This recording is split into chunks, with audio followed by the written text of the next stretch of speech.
This is Black Mental Health Matters. I'm Dr. Kerry-Ann Williams. I'm a psychiatrist practicing in Massachusetts. And this is a podcast that's about everything related to mental wellness in the Black community and beyond. Today, I want to share with you 7 things that I no longer do for my mental health. All of us have a psychological journey that we take through life. In a previous episode, I covered some of the psychological stages that we go through from childhood to adulthood. For those of us that have been very conscious about taking care of our mental health, chances are that you've tried many things out to see what helps you. And over time, you've evolved as a person. What are some things that you used to do but no longer do for your mental health? Here are some of mine. Number 1, I no longer engage in long hours of sleeping in on the weekend in order to catch up on sleep lost during the week. Many of you can identify with this scenario. Throughout the week, you go to bed late and wake up early.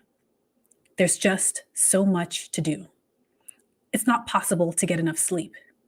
So you tell yourself that you'll catch up on the weekend. Saturday rolls around and you take the opportunity to sleep in. For some people, they sleep in until 9, 10, or even 11 o'clock. But how do you feel? Rested?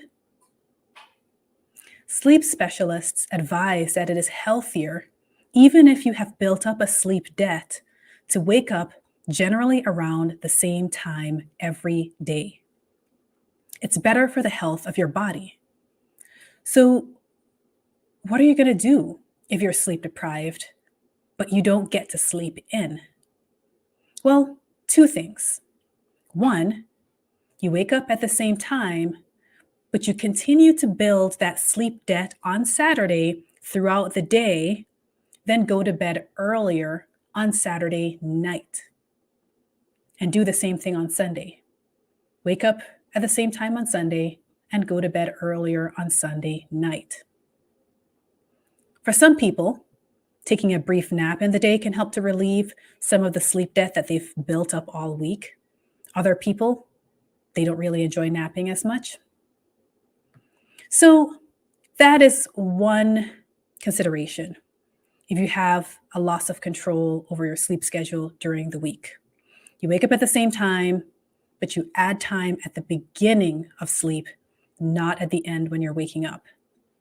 The second consideration is to ask yourself the question, how much control do I have over my sleep schedule during the week? How much control do I have over what time I go to bed during the week? Now, that's going to vary from person to person. But the other very important question is, how important is it to me to go to bed earlier? And that question leads back to where I am right now. In the past, it was very important to me to achieve several goals in the evenings, and I told myself that sleep can wait until the weekend. Now, I have answered the question, how important is it to me to get to bed earlier? And my answer is different. It is now more important to me than some of the other things that I used to think were necessary. Number 2, I no longer use caffeinated beverages to make up for tiredness on a regular basis. You know this scenario as well. Many of you use caffeinated beverages to achieve mental clarity in the morning and to boost your productivity. I've never really been a caffeine fiend. I've never really been into daily coffee, but I used to drink caffeinated tea at least twice a day and sometimes more. The effects are not as dramatic as coffee. When my energy really started to wane towards the end of the week, I started to dabble in energy shots. Well, my body did not like that. There were a couple of times where I almost passed out. So I stopped the energy shots pretty quickly. But I also started to find that caffeinated tea was making me feel jittery and causing abdominal symptoms. So I decided for a period of time to stop drinking caffeinated tea. And then eventually I added it back in moderation.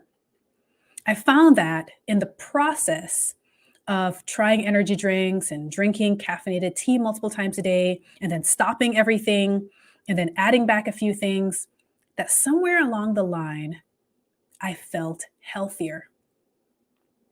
Two things were of note. One is that my body adjusted to not having caffeine.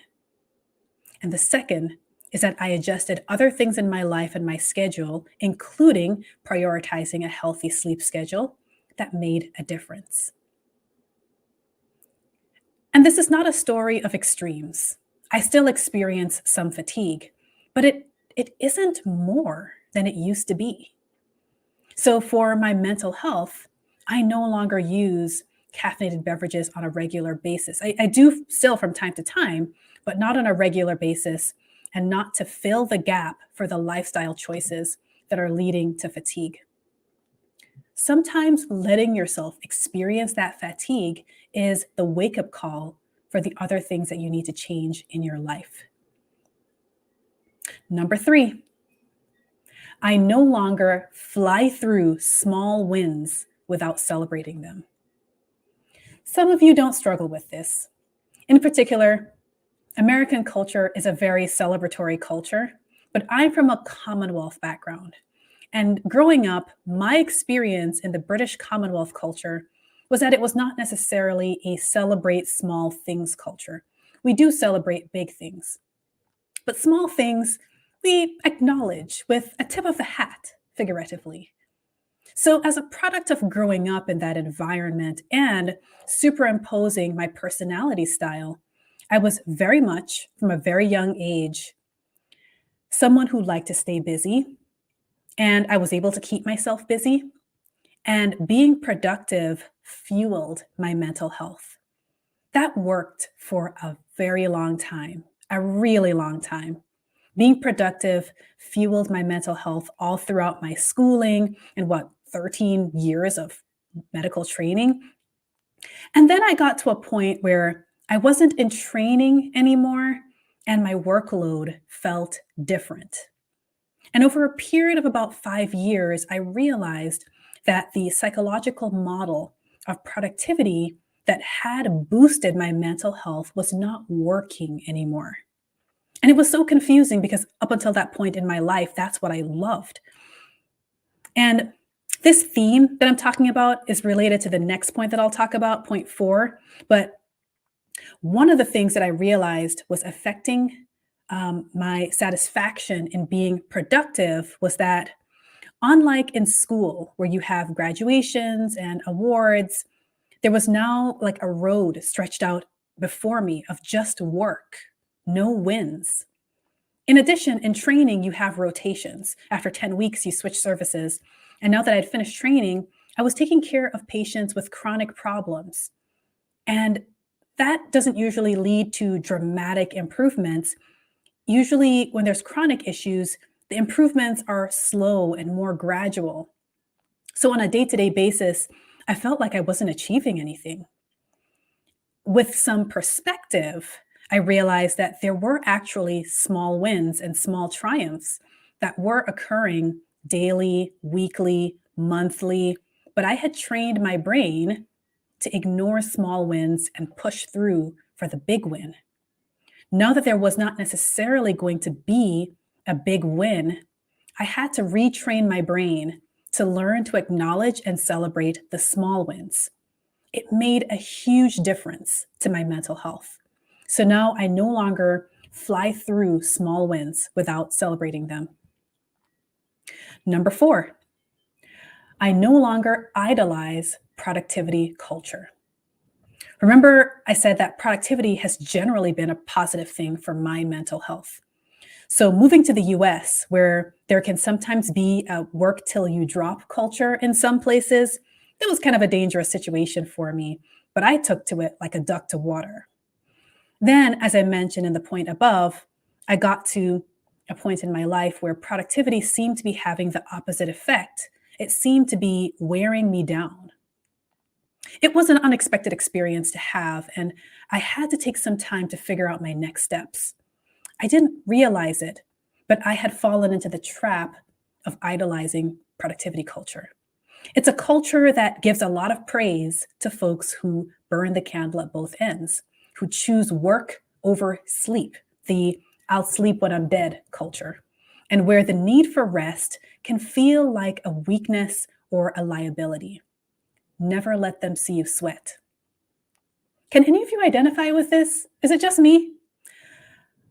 As I said in my podcast last week, I had a podcast on the 7 types of rest. I came to a point where I had to give myself permission to rest. So if for 3 to 4 hours on a Saturday, I'm not achieving something specific, like achieving cleaning, cooking, running errands, that if I'm not doing something productive, it's okay. I also can't discount that perhaps somewhere at the back of my subconsciousness, I may have also been aware of the racist stereotype about Black people being considered lazy. And I can't rule out that somewhere in my subconscious mind, there was a drive to make sure that no one could claim that I was ever being lazy. So these are some of the ways that race kind of intersect with some of the decisions that I made, whether or not I was aware of it at the time. I've had to temper my drive to be productive. I still enjoy being productive. I just had to change something about the way that I defined productivity, and I'll talk about that in another point. But I had to spend several years crafting a schedule where I had relatively more control. I try as best as possible to take on things that I can stop or exit if I need to. Whereas I used to feel a burden to ride things out to the very end, and I found myself caught up in a lot of busy work. I no longer idolize productivity culture, and this matter of riding things out to the very end takes me to the next point. Number 5, I no longer use the word should. Let me clarify. I still use the word should in sentences, but I'm more mindful of my use of that word. And here's why. I should drink more water. I should exercise. I should go clean my house. I should eat healthier. I should take more time off for vacation. I should. This use of the word should holds us captive and focuses on our lack of achievement. What if we replace the word should with something else, like plan to? I plan to exercise. Now, instead of focusing on your lack of achievement, you're making an action step towards that. And, that solution is not going to work for everything, but someone had brought to my attention this use of the word should, and I just never forgot it. It implies an obligation that may or may not be true or realistic, and it does nothing to improve your mental health. So I say I no longer use the word should, but really I'm more mindful of what I tell myself I'm obligated to do. Number 6, I no longer seek perfection. Instead, I seek excellence. There's a difference. This goes back to my productivity culture mindset. It will come as a surprise to no one that a person who has a drive towards productivity and has come up in a STEM culture of science, technology, engineering, mathematics, that such a person might struggle a bit with perfectionism. This is another one of those situations where perfectionistic tendencies served me for a very long time. And in the math and science fields, you're able to achieve a certain level of precision in the work that you do, which is highly satisfying. But again, I came to a point in the last 10 years where perfectionism was having the opposite effect on my mental health. 2 things happened. One is that psychiatry is a field where mind and body interact in ways that create many variables and issues that we don't always have the answers to. The second thing that happened, when I was in training, we had training directors that would supervise our workload. But after I finished training, my investment in the productivity culture ran amok, and I found myself neck deep in so much work that I couldn't do any of it to the standard that I thought it required. I couldn't achieve anything close to perfection, but I also doubted whether or not I was achieving excellence. My search for perfection jeopardized excellence. To me, excellence is about meeting a certain standard for best practices in medicine, patient care, potentially even dabbling in cutting edge treatments. Excellence is achievable, particularly as part of a team. Perfectionism, however, doesn't really make room for anything. There's only one standard, and it isn't achievable. So again, I came to a point where I had to think about a reasonable definition for standards of best practice, and then craft a schedule and lifestyle that facilitated my meeting that standard as a physician. And then number 7, and this one goes back to something I said in the productivity item. I had said that I still enjoy productivity, but I had to redefine what that looked like. So number 7 is, I no longer rely on the absence of work to define rest. Instead, I see the presence of meaningful activities as a path to true work-life balance. It was something that I noticed when I first reduced my hours from 40 to 20. I'm back up to 40 now, but when I had reduced my hours from 40 to 20, no surprise, I filled those other 20 hours with other activities. But I noticed that I didn't build up a need to take vacation time. I still took my vacation time, but I didn't feel like I was kind of worn down by the time the vacation time came around. For the first time, I felt rested, even though I was technically still working. I had started a private practice. I was working throughout the week, but it was the first time that I experienced that you can feel rested by the presence of meaningful work. I learned that rest wasn't the opposite of work. So I started working on, and I'm still working on, what kinds of work make me feel worn down, and what kinds of work do I find more satisfying that actually boost my mental health when I'm engaged in it. And this is something that I don't think anyone can really achieve perfectly, because most kinds of work have some aspect to them that's less enjoyable. So basically, we're in a position where each person has to discern the trade-offs for themselves of the work that they do. And for me, that was one of the most challenging things that I went through in the last 5 years, was thinking through the trade-offs, deciding what to let go of and what to hold on to. Because the work that I do in psychiatry is very meaningful work, and it has a lot of redeeming qualities. So how do I know when to let go? Big question. For those of you out there that are listening, what can you do today to decide on meaningful, satisfying work that represents the life that you want? And that's it for my show today. What are some things that you no longer do for your mental health? Follow me on Instagram and Facebook at Dr. Kerry-Ann, and on Twitter at Dr. Kerry_Ann. Have a great week, and I will talk to you again next time.